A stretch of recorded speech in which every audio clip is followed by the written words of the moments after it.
বিসমিল্লাহির রহমানির রহিম। আসসালামু আলাইকুম রহমতুল্লাহি ওবারাকাতুহু। প্রিয় ফেসবুক ফ্রেন্ড অ্যান্ড ফলোয়ার্স, সকলকে আন্তরিক সালাম ও শুভেচ্ছা। গত শুক্রবার থেকে আজকে বুধবার পর্যন্ত দেশের ভাবমূর্তি খুবই খারাপ ছিল।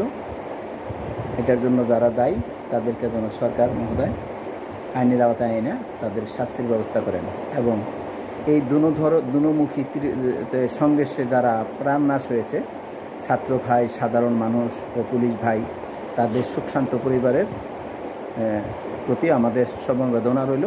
তারা যেন ধৈর্য ধারণ করেন, আল্লাহ গাফুরুর রহিম যেন তাদেরকে সাহায্য করেন ধৈর্য ধারণ করার। এবং যারা এই অন্যায় কাজের সাথে জড়িত এবং অন্যায়ভাবে প্রাণনাশ ঘটেছে, তাদের যেন শাস্তির আওতা না হয়। এবং একটি স্বাধীন দেশে এই ধরনের ধ্বংসযোগ্য কার্যক্রম মোটেই মনে হয় সম্ভব না, কল্যাণকর না। দেশ ও জাতির অনেক ক্ষতি হইল এবং অনেক প্রাণনাশ হলো। এই জন্য আমরা সমবেদনা জানাচ্ছি এবং দেশের সমস্ত স্তরের ভাই বোনদেরকে বলছি, আপনারা যেন ধৈর্যের সহিত এই পরিস্থিতি কাটায় উঠতে চেষ্টা করবেন এবং দেশ ও জাতিকে সুস্থ ও সুন্দর রাখার জন্য সবাই সহযোগিতা করবেন। প্রশাসনের ভাইরাও যেন সবার প্রতি সুদৃষ্টি রাখেন এবং সাধারণ শিক্ষার্থী হইতে শুরু করে আরও যারা এই অন্যায়ের সাথে জড়িত, তারা যে ধ্বংসযোগ্য কার্যক্রম করেছেন, তাদের প্রতি আকুল আবেদন রইল, তারা যেন এই ধরনের ধ্বংসের সাথে জড়িত না হয়। দেশ ও জাতির ক্ষতি করবেন না। আমরা একটি স্বাধীন দরিদ্র দেশ।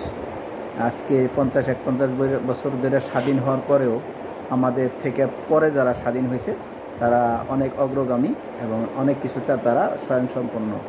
আমাদের এখানে আজকে 50-52 বছরের আগের একটা যুদ্ধরত দেশ স্বাধীন হওয়ার পরে আমাদের দলাদলি, হানাহানি এবং এই অশৃঙ্খলা, এই বিশৃঙ্খলা আমরা মোটেই কামনা করি না। আমরা সকলের দৃষ্টি আকর্ষণ করছি, আপনারা সমস্ত প্রশাসনের ভাইরা মিলে, সমস্ত জাতি মিলে এই ধ্বংসযজ্ঞ থেকে বিরত থাকেন এবং আমাদেরকে সুস্থ রাখেন, আমাদেরকে শান্তিতে চলাচলের ব্যবস্থা করেন। এই 5 দিনের ধ্বংসযজ্ঞতে খাদ্যদ্রব্যের দাম বাড়ছে, যোগাযোগের ব্যয় বাড়ছে এবং দেশের যে জানমাল ক্ষতি হইল, এই ক্ষতির দায় দায়িত্ব কে নেবে? কাজে আমরা যেন এই ধরনের ধ্বংসযোগ্য কাজকাম না করি। যারা করে তাদেরকে বুঝাই এবং যারা প্রশাসনে আছেন তারাও যেন ধৈর্যের সহিত মোকাবেলা করেন এবং একটা স্বস্তির নিঃশ্বাস। আজকে 11:47 আমাদের নতুন বাজারে ইন্টারনেটের ওয়াইফাই সংযোগটা পাইলাম। এই জন্য সরকার মহোদয়কে ধন্যবাদ জানাচ্ছি, কারণ ক্ষয়ক্ষতির পরিমাণ তো অনেক জ্বালা পোড়া হয়েছে, এটা তো আমরা কম বেশি বিভিন্ন মানুষের মাধ্যমে জানলাম বিধায়, এবং ক্ষতি হয়েছে বিদায় তো প্রচার মাধ্যম বন্ধ ছিল অথবা কারেন্টের কাজকামগুলি যদিও চালু ছিল, কিন্তু নেট যোগাযোগের জন্য ব্যাংক, বিমা, কার্ড বিল, গ্যাসের বিল, এদের অনেক কষ্ট হয়েছে।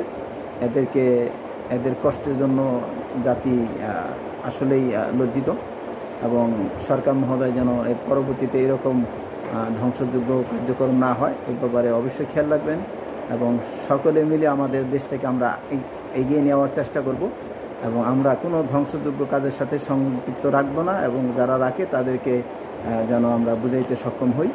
আল্লাহ গাফুর রহিম আমাদেরকে সাহায্য করুন। মহান রাব্বুল আলামিনের কাছে শুকরিয়া আদায় করতেছি। প্রিয় ভাই ও বন্ধুগণ, আপনারা সবাই সুস্থ এবং সুন্দর জীবনযাপন করেন।